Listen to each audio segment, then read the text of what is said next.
Assalamualaikum warahmatullahi wabarakatuh. Saya Tasya Nifa dengan NIM B1B1222053. Di sini saya akan mempresentasikan hasil kajian artikel oleh kelompok saya, yaitu di mana kami mengkaji artikel dengan tema tipe-tipe kepemimpinan dalam pemerintahan atau dalam sebuah organisasi. Nah, anggota kelompok saya itu terdiri dari Akbar Rizky, Geri Ahnaf, Rido Hendrawan, Sela Putri Sinta, dan saya Tasya Nifa. Kami di sini mengkaji dengan judul yaitu implementasi tipe-tipe kepemimpinan dalam meningkatkan kinerja dan efektivitas organisasi berdasarkan tinjauan literatur review. Nah, di sini saya akan menjelaskan pemaparan artikel ini berdasarkan dengan pandangan saya. Sebelum itu, saya akan menjelaskan apa itu yang dimaksud dengan kepemimpinan. Jadi, kepemimpinan itu merupakan sebuah faktor krusial dalam pencapaian tujuan organisasi, baik pada sektor pemerintahan, publik, pendidikan, maupun sektor-sektor lain. Baiklah, masuk kepada bagian pendahuluan di mana kepemimpinan itu merupakan salah satu faktor yang membentuk dan membantu orang lain untuk bekerja dan antusias mencapai tujuan yang direncanakan dalam kaitannya dengan keberhasilan sebuah organisasi. Nah, kami mengkaji atau mengutip dari Handoko tahun 2016 bahwasannya dalam kenyataannya para pemimpin dapat mempengaruhi moral dan kepuasan kinerja, loyalitas kerja, kemudian keamanan kerja dan kualitas kehidupan kerja, terutama tingkat prestasi suatu organisasi. Sebagai seorang pemimpin yang mampu mengatur, mengarahkan, serta membimbing bawahannya dengan baik, itu akan menciptakan sebuah lingkungan kerja yang produktif dan harmonis, kemudian lingkungan kerja yang pegawainya itu saling suportif dan saling mendukung kinerja satu sama lain, serta partisipasi aktif seorang pemimpin dalam upaya kemajuan organisasi itu juga menunjukkan bahwa ia ini memiliki kompetensi dan kecakapan dalam memimpin sebuah pimpinan dalam lembaga. Nah, sebaliknya apabila pemimpin itu menunjukkan perilaku yang negatif seperti otoriter dan tidak komunikatif atau tidak memberikan ruang terhadap pegawai atau bawahannya sebagai pengembangan anggota, maka organisasi baik sektor maupun swasta itu akan menghadapi berbagai hambatan, di mana kepemimpinan yang buruk itu tidak hanya melemahkan semangat dan kinerja anggota, tetapi juga mengganggu stabilitas dan efektivitas sebuah organisasi secara keseluruhan dalam mencapai tujuan mereka. Nah, kepemimpinan dalam organisasi itu merupakan sebuah titik sentral dalam pengambilan keputusan, di mana pembentukan budaya kerja dan penggerak utama dalam proses pencapaian tujuan bersama. Dalam hal ini, berbagai sektor, publik maupun pendidikan, kepemimpinan itu hadir dalam pendekatan dan gaya yang berbeda, tergantung pada konteks dan kebutuhan organisasional. Baiklah, masuk pada metode penelitian. Pada penelitian artikel kami kali ini, kami menggunakan jenis penelitian yaitu kualitatif deskriptif dengan menggunakan pendekatan studi literatur sebagai titik utama dalam pengumpulan data pada penelitian kami. Nah, studi literatur ini dilakukan dengan mengkaji berbagai sumber tulisan dari peneliti terdahulu seperti buku, akademik, jurnal, ilmiah, serta laporan penelitian dan dokumen lain yang membahas mengenai tipe-tipe kepemimpinan dalam hubungannya dengan peningkatan kinerja serta efektivitas dalam sebuah organisasi. Dalam penulisan ini, kami sebagai peneliti mengumpulkan dan menelaah literatur yang membahas secara spesifik mengenai implementasi berbagai tipe kepemimpinan seperti kepemimpinan transformasional, transaksional, demokratis, karismatik, militer, otoriter, dan dalam konteks sebuah organisasi. Nah, sumber-sumber ini kami menganalisis dan menemukan pola-pola, kesenjangan, serta temuan yang konsisten maupun saling bertentangan terkait pengaruh kepemimpinan terhadap kinerja dan efektivitas dalam sebuah organisasi. Nah, kemudian teknik analisis data yang kami gunakan yaitu kami menggunakan model Miles dan Huberman yang terdiri dari 3 tahapan yaitu reduksi data, penyajian data, dan juga penarikan kesimpulan. Data yang kami kumpulkan itu berdasarkan dari artikel jurnal dan ilmiah, di mana sumber tulisan lainnya yang relevan dengan implementasi tipe-tipe kepemimpinan. Masuk pada hasil pembahasan, di mana di sini kami mengkaji 20 literatur review, di mana ini terdiri artikel ilmiah, dan artikel yang pertama yaitu mengenai analisis tipe kepemimpinan demokratis kepala desa dalam meningkatkan pelayanan publik di Desa Karangjalardi, Kabupaten Pangandaran. Nah, pada penelitian ini itu menunjukkan bahwa kepala desa Karangjalardi ini telah menerapkan gaya kepemimpinan yang demokratis secara optimal, di mana hal ini ditunjukkan melalui berbagai tindakan seperti keterlibatan bawahannya, kemudian dalam proses pengambilan keputusan, penghargaan, serta potensi dan keahlian staf desa yang ada pada pemerintah desa tersebut. Kemudian kesediaan mendengarkan kritik serta saran dari bawahan, serta pelaksanaan kerjasama yang baik dalam menjalankan program-program nyata di desa tersebut. Sebagai contohnya itu program pelayanan satu pintu adalah bentuk konkret dalam mengambil keputusan bersama yang melibatkan semua unsur pemerintahan desa. Nah, pada pada kajian yang kedua yaitu mengenai meretas tipe kepemimpinan militaritis dalam kepemimpinan Kristen di era disrupsi digital. Nah, pada penelitian ini membahas dan menunjukkan bahwa tipe kepemimpinan militaritis itu memiliki ciri-ciri khas seperti disiplin yang tinggi, kemudian sistem komando dan ketegasan yang sangat ketat, serta struktur yang sangat ketat.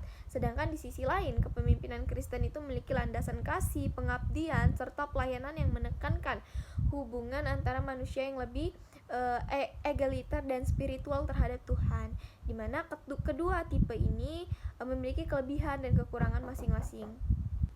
Selanjutnya itu kajian yang ketiga di mana tentang kepemimpinan militeristis pendidikan. Nah, hasil penelitian ini menunjukkan bahwa kepemimpinan militeristik ditandai oleh gaya kepemimpinan yang otoriter dan struktur dengan komunikasi yang satu arah dan kedisiplinan yang tinggi. Sama seperti kajian sebelumnya yaitu mengenai militeristik dalam sebuah Kristen di era disrupsi digital, di mana pada studi literatur yang ketiga ini membahas gaya kepemimpinan ini memiliki beberapa kelebihan seperti efektivitas dalam pengambilan keputusan, kemudian penciptaan lingkungan kerja yang tertib, serta peningkatan rasa aman bagi bawahan. Namun, gaya ini juga memiliki kelemahan diantaranya suasana kerja yang kurang inovatif, kemudian kaku, serta berkurangnya kenyamanan dan kebebasan karyawan dalam menumbuhkan atau mencapai tujuan mereka. Nah, kemudian kedisiplinan dan tanggung jawab yang tinggi dapat ditanamkan melalui pendekatan militeristik ini. Namun jika tidak diimbangi dengan empati dan fleksibilitas yang tinggi, gaya ini justru dapat menghambat perkembangan kreativitas dan partisipasi dari mahasiswa dalam konteks pendidikan atau siswa-siswa lain. Nah, tipe kepemimpinan yang keempat yaitu tipe kepemimpinan demokratis kepala madrasah dalam meningkatkan kompetensi profesionalitas guru, di mana pada penelitian ini menunjukkan bahwa kepala madrasah di Madrasah Sohafitus Sofa NW Ramawangun menerapkan tipe kepemimpinan demokratis dengan ciri-ciri sebagai keterlibatan warga madrasah dalam mengambil keputusan, kemudian penekanan pada visi dan misi, dan juga serta hubungan sosial yang hangat serta antara pemimpin dan juga bawahan. Nah, kedisiplinan ini menunjukkan bahwa madrasah ini menunjukkan sifat yang keterbukaan, kejujuran, tanggung jawab, inovasi, dan menjadi fondasi dalam kepemimpinannya. Lebih lanjut, workshop, musyawarah guru, mata pelajaran, studi banding, dan pelatihan. Selain itu, pendekatan ini juga menekankan manajemen mutu yang dilakukan dengan menerapkan prinsip-prinsip seperti perbaikan berkelanjutan, kemudian perubahan kultur kerja, dan juga penekanan pada mutu pelajaran dan profesionalisme guru. Nah, yang kelima ada analisis tipe kepemimpinan di lembaga permasyarakatan. Kepemimpinan ini menunjukkan atau mempengaruhi seseorang untuk melakukan atau tindakan atau tidak melakukan sesuatu. Seorang pemimpin yang sukses itu harus memiliki beberapa kriteria tergantung pada cara pandang atau pendekatan yang digunakan oleh mereka. Apakah itu kepribadian, kemudian keterampilan, bakat, sifat atau otoritas yang dimiliki pada dasar setiap pemimpin atau organisasi yang memiliki seorang pemimpin tersebut. Nah, kemudian kajian yang keenam yaitu membahas tentang pengaruh tipe kepemimpinan dan budaya organisasi terhadap motivasi kerja pegawai Kecamatan Laukawaru, Kota Malang, di mana hasil analisis ini menunjukkan tipe-tipe kepemimpinan dan budaya organisasi itu memiliki pengaruh terhadap motivasi pegawai di kantor, serta hasil penelitian ini mendukung teori kepemimpinan di mana keberhasilan suatu organisasi itu banyak dipengaruhi oleh beberapa pemimpin dan mampu mengeluarkan potensi yang dimiliki pegawainya. Kemudian Yang ketujuh yaitu kepemimpinan leadership berbasis karakter dalam peningkatan kualitas pengelolaan perguruan tinggi. Nah, pada hasil ini menunjukkan bahwa kepemimpinan itu merupakan kekuatan aspirasional, kekuatan semangat, serta kekuatan moral yang kreatif yang mampu mempengaruhi para anggota untuk mengubah sikap sehingga mereka itu secara keseluruhan dengan kemauan dan aspirasi pemimpin itu dapat bekerja dengan baik dan sungguh-sungguh. Beberapa tipe kepemimpinan itu secara umum yaitu otokratis, karismatik, kemudian laissez-faire, demokratis, untuk melakukan perbaikan-perbaikan mutu pada konteks penelitian ini.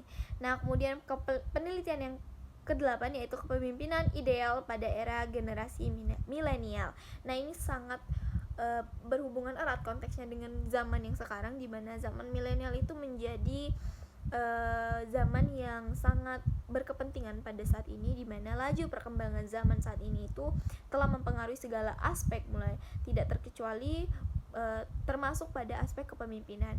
Nah, pada era generasi milenial ini pergolakan tantangan untuk memiliki kepemimpinan yang sesuai dengan era saat ini itu sangatlah besar, sebab pola kepemimpinan milenial itu tidak sama dengan pola kepemimpinan lama dari generasi sebelumnya. Gaya kepemimpinan dibangun pun perlu beradaptasi dengan pola pikir dan gaya hidup dari generasi milenial pada saat ini. Yang kedelapan yaitu membahas tentang tipe kepemimpinan kepala desa yang Teguh Wibowo dalam meningkatkan partisipasi masyarakat terhadap pengembangan desa. Nah, penelitian ini menunjukkan bahwa kepemimpinan demokratis diterapkan melalui pendekatan musyawarah dan konsultif yang aktif, di mana pemimpin dan desa itu secara terbuka melibatkan masyarakat dalam setiap tahap pengambilan keputusan serta pembangunan, sama dengan konteks pembahasan penelitian yang saya bahas sebelumnya. Nah, yang ke-10 yaitu pengaruh kepemimpinan transformasional terhadap kinerja pegawai pada kantor kecamatan Cengkareng, di mana kepemimpinan transformasional itu berpengaruh besar sebanyak 34,4%, hampir mencapai titik 35% terhadap kinerja pegawai di kantor kecamatan Cengkareng, yang menunjukkan bahwa tipe kepemimpinan ini memiliki kontribusi yang cukup signifikan dalam membentuk kinerja organisasi publik. Walaupun sebagian besar faktor lainnya itu tetap mempengaruhi hasil kinerja, pemimpin dengan gaya transformasional maupun memberikan dorongan, motivasi dan emosional yang kuat kepada pegawai.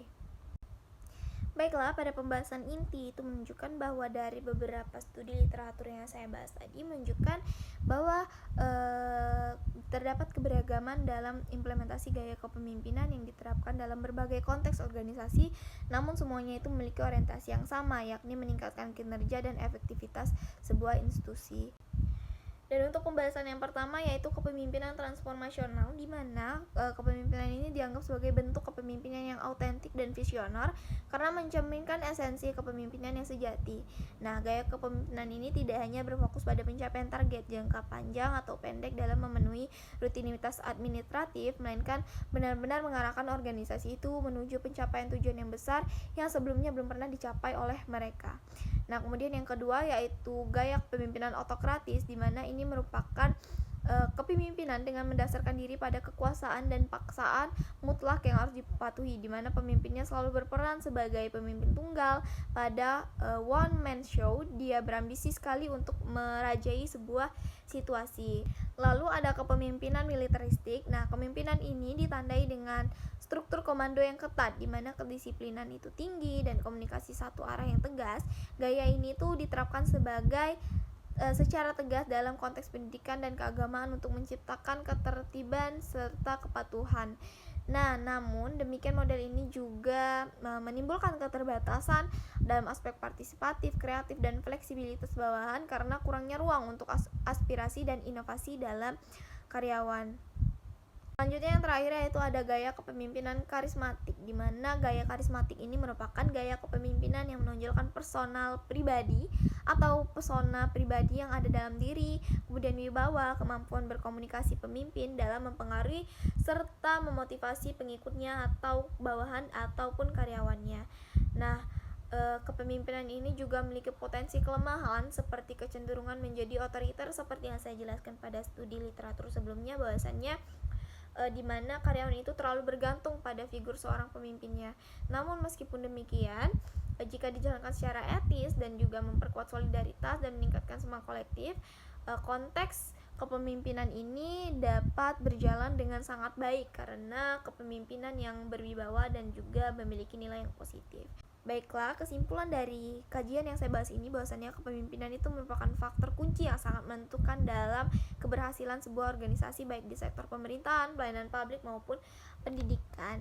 Nah, di mana berdasarkan kajian yang sudah saya bahas tadi bahwasan tidak ada satupun tipe kepemimpinan yang paling ideal untuk sebuah institusi atau organisasi. Pemilihan gaya kepemimpinan yang tepat itu harus mempertimbangkan karismatik dari organisasi, budaya lokal, serta kebutuhan dan kondisi sosial yang ada pada organisasi tersebut.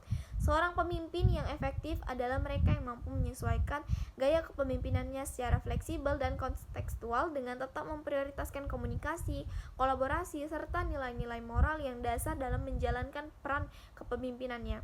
Dengan menerapkan tipe kepemimpinan yang sesuai, organisasi itu akan lebih mampu menciptakan lingkungan kerja yang produktif, inovatif, serta harmonis sehingga mendukung pencapaian tujuan secara optimal. Demikian pemaparan materi yang dapat saya sampaikan. Lebih kurangnya saya mohon maaf, dan sebelum itu saya ucapkan terima kasih kepada Bapak Alfa Beriansyah selaku dosen pengampu dari mata kuliah kepemimpinan pemerintahan ini. Semoga materi yang saya sampaikan ini dapat bermanfaat untuk kita semua. Saya akhiri. Wabillahi taufiq wal hidayah. Wassalamualaikum warahmatullahi wabarakatuh.